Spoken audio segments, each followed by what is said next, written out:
ओम शांति। 28 नवंबर 2023 के ईश्वरीय महावाक्य हैं आज के साकार मुरली का सार। मीठे बाबा ने कहा, मीठे बच्चे, ज्ञान है मक्खन, भक्ति है छाछ। बाप तुम्हें ज्ञान रूपी मक्खन देकर विश्व का मालिक बना देते हैं, इसलिए श्री कृष्ण के मुख में मक्खन दिखाते हैं। समझा आज क्या बाबा ने कहा? कितने सारे प्रश्नों के उत्तर आज बाबा ने दिए। ज्ञान है मक्खन, भक्ति है छाछ। बाप तुम्हें ज्ञान रूपी मक्खन देकर विश्व का मालिक बना देते हैं, इसलिए श्री कृष्ण के मुख में मक्खन दिखाते हैं। वाह बाबा वाह। प्रश्न है मुरली का, निश्चय बुद्धि की परख क्या है? निश्चय के आधार पर क्या प्राप्ति होती है? उत्तर में पहला बाबा ने कहा, निश्चय बुद्धि बच्चे क्षमा पर फिदा होने वाले सच्चे परवाने होंगे, फेरी लगाने वाले नहीं। परवाने कैसे फिदा होते हैं? रात भर चक्कर खा खा के नीचे सुबह में पंख वंख सब टूटे हुए और कैसे मिलते हैं? मरे पड़े मिलते हैं। तो यहाँ क्षमा पर फिदा होना है, मतलब आपका निश्चय बुद्धि पूर्णतः समर्पित, पूरी शिद्दत से तन मन धन से समर्पित। एक बार कह दिया बाबा, ये लौकिक जीवन में इन आंखों से जो भी मैं देख पा रही हूँ वो सब कुछ तेरा है, माना तेरा है, चाहे फिर वो कुछ भी हो। तो इस तरह से फेरी लगाने वाले नहीं कि अभी अभी कहा आपका है और फिर अगले ही पल अपना कहने लगे। जो क्षमा पर फिदा हो जाते हैं वही राजाई में आते हैं। फेरी लगाने वाले प्रजा में चले जाते हैं। दूसरा है, धरत परिये धर्म ना छोड़िए। यह प्रतिज्ञा निश्चय बुद्धि बच्चों की है। वे सच्चे प्रीत बुद्धि बन देह सहित देह के सब धर्मों को भूल बाप की याद में रहते हैं। धरत पर ये धर्म न छोड़िए। गीत है, छोड़ भी दे आकाश सिंहासन। ओम शांति। भगवानुवाच। भगवान कहा जाता है निराकार परम पिता को। भगवानुवाच किसने कहा? उस निराकार परम पिता परमात्मा ने। निराकार बाप निराकार आत्माओं को बैठ समझाते हैं। निराकार आत्मा इस शरीर रूपी कर्मेंद्रियों से सुनती है, ब्रह्मा की कर्मेंद्रियों से सुनती है। आत्मा को ना मेल ना फीमेल कहा जाता है, उनको आत्मा ही कहा जाता है। लेकिन जब आत्मा शरीर पहन लेती है तब फिर उसके ऊपर में नाम पड़ते हैं। तो बाबा तो शरीर नहीं पहनता लेकिन अवतरण लेते हैं, है ना, ब्रह्मा तन में। तो इनके मुख के द्वारा, इनके कानों के द्वारा सुनते हैं। तो बाबा कहते हैं निराकार आत्मा जो हमारी है ना, वो क्या करती है? शरीर के द्वारा ही कर्म करती है। ब्रह्मा की आत्मा कर्मेंद्रियों के द्वारा बाप की महावाक्यों को सुनती है ना।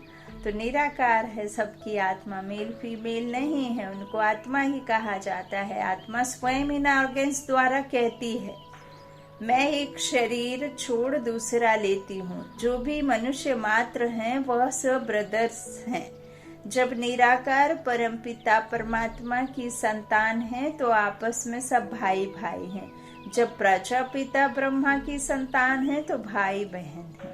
यह हमेशा सबको समझाते रहो। भगवान रक्षक है, भक्तों को भक्ति का फल देने वाला है। बाप समझाते हैं, सर्व का सद्गति दाता एक मैं हूँ। सर्व का शिक्षक बन श्रीमत देता हूँ और फिर सर्व का सतगुरु भी हूँ। उनको कोई बाप टीचर गुरु नहीं है। वही बाप प्राचीन भारत का राजयोग सिखलाने वाला है, श्री कृष्ण नहीं। श्री कृष्ण को बाप नहीं कह सकते, उनको दैवी गुणधारी स्वर्ग का प्रिंस कहा जाता है। पतित पावन सदगति दादा एक को ही कहा जाता है। अभी सब दुखी पाप आत्मा भ्रष्टाचारी हैं, जिनका कर्म धर्म दोनों भ्रष्ट हैं। भारत ही सतयुग में देवी श्रेष्ठाचारी था, फिर वह भ्रष्टाचारी आसुरी राज्य होता है। सब कहते हैं पतित पावन आओ। आकर राम राज्य स्थापन करो। तो अब रावण राज्य है, रावण को चलाते भी हैं, लेकिन रावण को कोई भी विद्वान आचार्य पंडित नहीं जानते। सतयुग से त्रेता तक राम राज्य, द्वापर से कलयुग तक रावण राज्य, ब्रह्मा का दिन सो ब्रह्मा कुमार कुमारियों का दिन, ब्रह्मा की रात सो बीके की रात, अभी पूरी हो दिन आना है। गाया हुआ है विनाश काले विपरीत बुद्धि, तीन सेनाएं भी हैं। परम पिता को कहा जाता है beloved most god father, ocean of knowledge. तो जरूर नॉलेज देते होंगे ना, जब दाता है, ज्ञान सागर है तो ज्ञान दाता भी तो है ना, तो ज्ञान देते हैं। सृष्टि का चैतन्य बीज रूप है, सुप्रीम सोल है, अर्थात उच्च भगवान है। ऐसे नहीं कि सर्वव्यापी है। सर्वव्यापी कहना यह तो बाप को डिफेम करना है। बाप कहते हैं ग्लानि करते करते धर्म ग्लानि हो गई है, भारत कंगाल भ्रष्टाचारी बन गया है। बाबा कहते हैं ऐसे समय पर ही मुझे आना पड़ता है, भारत ही मेरा बर्थ प्लेस है, सोमनाथ का मंदिर, शिव का मंदिर भी यहाँ है।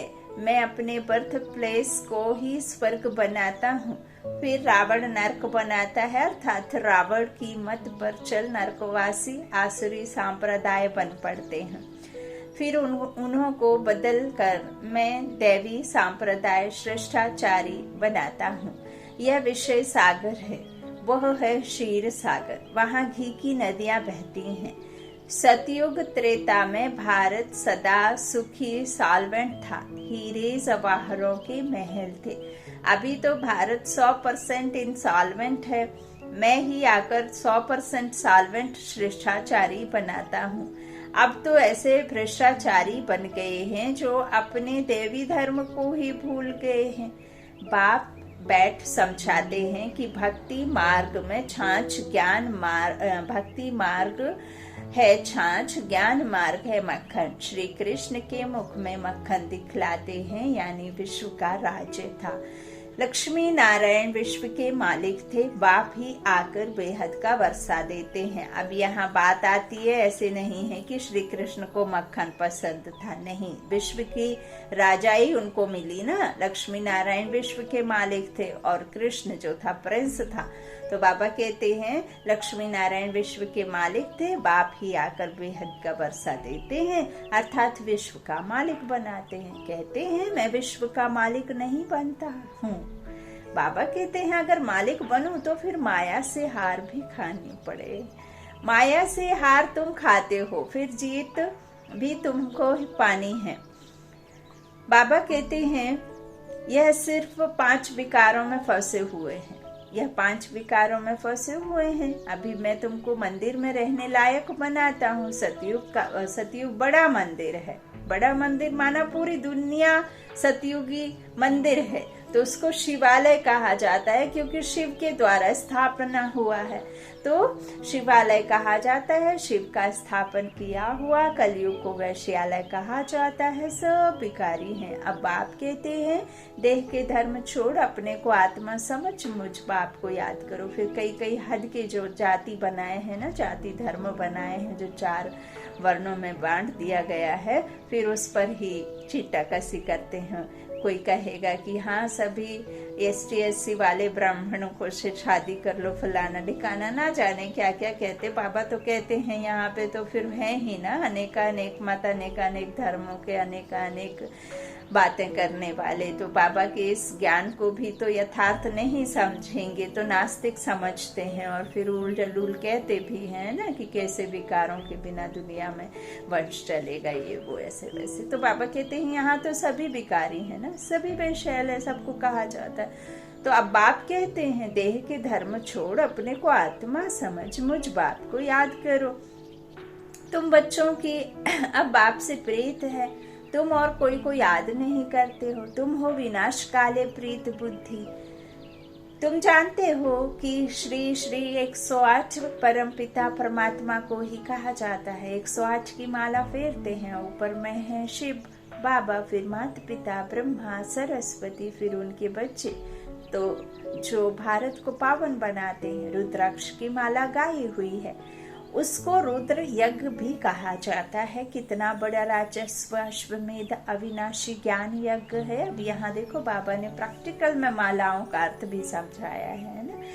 तो बाबा कहते कितने वर्षों से चला आता है, जो भी अनेक धर्म आदि हैं सब इस यज्ञ में खत्म हो जाने हैं, तब यह यज्ञ पूरा होगा। यह है अविनाशी बाबा का अविनाशी यज्ञ। सब सामग्री इसमें स्वाहा हो जानी है। पूछते हैं विनाश कब होगा? अरे जो स्थापना करते हैं उनको ही फिर पालना करनी होती है। यह है शिव बाबा का रथ। शिव बाबा इसमें रथ ही है, बाकी कोई घोड़े गाड़ी आदि नहीं है। वह तो भक्ति मार्ग की सामग्री बैठ बनाई है। बाबा कहते हैं मैं इस प्रकृति का आधार लेता हूँ। बाप समझाते हैं पहले अव्यभिचारी भक्ति है, फिर कलयुग अंत में पूरी व्यभिचारी बन जाती है, फिर बाप आकर भारत को मक्खन देते हैं।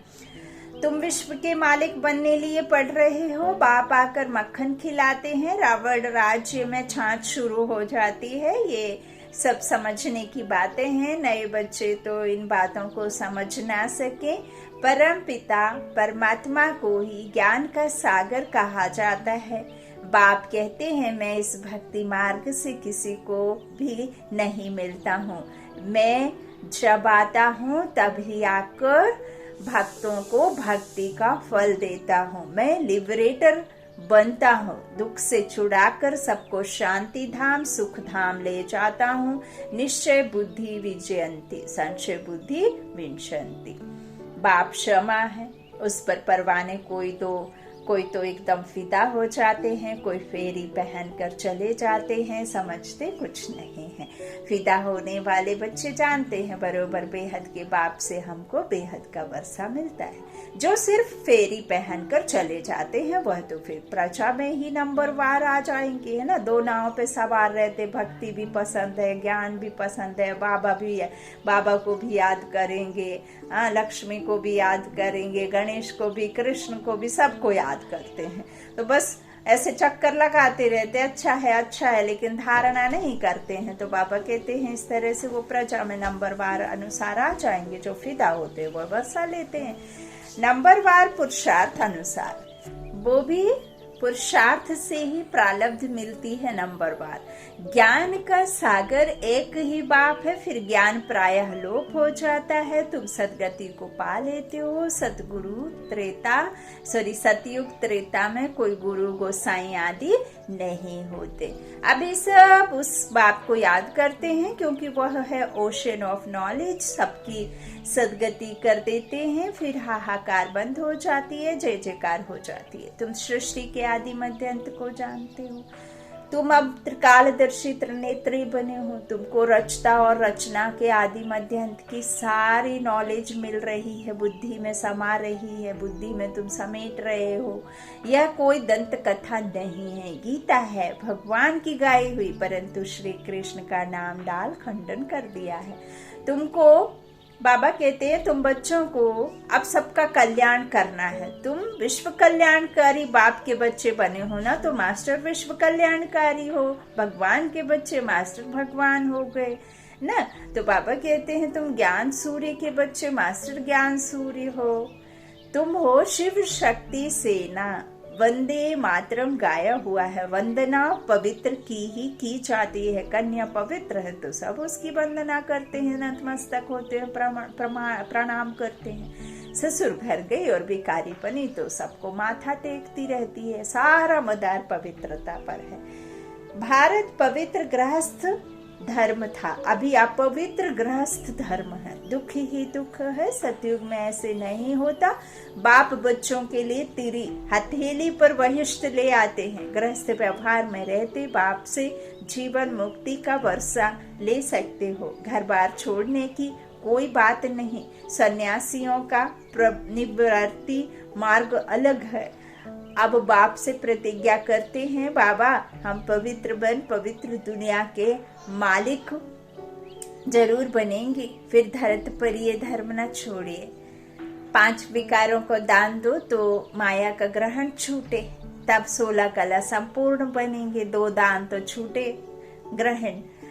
तो सतयुग में है 16 कला संपूर्ण, संपूर्ण निर्विकारी। अब श्रीमत पर चलकर फिर से ऐसा बनना है। भगवान है ही गरीब निवाज, साहूकार इस ज्ञान को उठा नहीं सकते, क्योंकि वह तो समझते हैं हमको धन बहुत है, धन आदि बहुत है, तो हम तो स्वर्ग में बैठे हैं, इसलिए अब लाया ही ज्ञान देती हैं। भारत तो गरीब है, उनमें भी जो गरीब साधारण है उन्हों को ही बाप अपना बनाते हैं। बाबा कहते हैं रईस मुझ तक पहुंच ना सके और गरीब के पास मैं स्वतः ही पहुंच जाता हूँ, तो उन्हों की ही तकदीर में है। सुदामा का मिसाल गाया हुआ है ना, साहूकारों को समझने की फुर्सत नहीं। राजेंद्र प्रसाद भारत के प्रथम राष्ट्रपति के पास बच्चियां जाती थी, कहती थी बेहद के बाप को जानो तो तुम हीरे तुल्य बन जाएंगे। 7 रोज का कोर्स करो, कहता था हाँ बात तो बहुत अच्छी है, रिटायर्ड होने के बाद कोर्स उठाऊंगा। रिटायर हुआ तो बोले बीमार हूँ, बड़े बड़े आदमियों को फुर्सत नहीं है, पहले जब 7 रोज का कोर्स पूरा करे तब नारायणी नशा चढ़े। ऐसे थोड़े ही रंग चढ़ेगा, 7 रोज के बाद पता चलता है यह लायक है व नहीं है। लायक होगा तो फिर पढ़ने के लिए पुरुषार्थ में लग जाएगा। जब तक भट्ठी में पक्का रंग नहीं लगा है तब तक बाहर जाने से रंग ही उड़ जाता है, इसलिए पहले पक्का रंग चढ़ाना अच्छा है ना। मटके कितना कोई कोई कच्चा रहता है, कच्ची मिट्टी को ही निकाल लेते हैं, बाहर कलर डाल देते हैं तो पानी पड़ता है जैसे ही, या फिर कुछ भी धूप लगती है तो उड़ जाता है ना।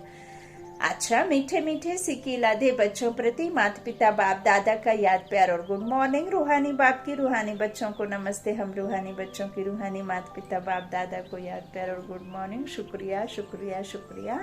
धारणा के लिए मुख्य सार। पहला, बाबा ने कहा शिव शक्ति बन विश्व कल्याण करना है, पवित्रता के आधार पर कोड़ी तुल्य मनुष्यों को हीरे तुल्य बनाना है। दूसरा, श्रीमत पर विकारों का दान दे, संपूर्ण निर्विकारी 16 कला संपूर्ण बनना है, क्षमा पर फिदा होने वाला परवाना बनना है। वरदान है परिस्थितियों को साइट सीन समझ पार करने वाले, स्मृति स्वरूप समर्थ आत्मा भव। स्मृति स्वरूप आत्मा समर्थ होने के कारण परिस्थितियों को खेल समझती है। स्मृति स्वरूप आत्मा समर्थ होने के कारण परिस्थिति को खेल समझती है।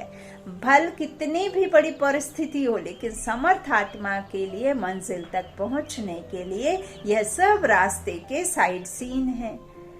साइड सीन्स ही है ना। देखो, एक बर्ड है, आसमान में उड़ता है, वो उड़ते उड़ते जब कभी उसके सामने कोई पहाड़ आ जाता है, कोई ऐसी रास्ते में आड़े कोई वस्तु आ जाती है, तो वो क्या करता है? अपनी उड़ान ऊपर भर देता है या फिर उधर जाकर के थक करके बैठ जाता है। हा?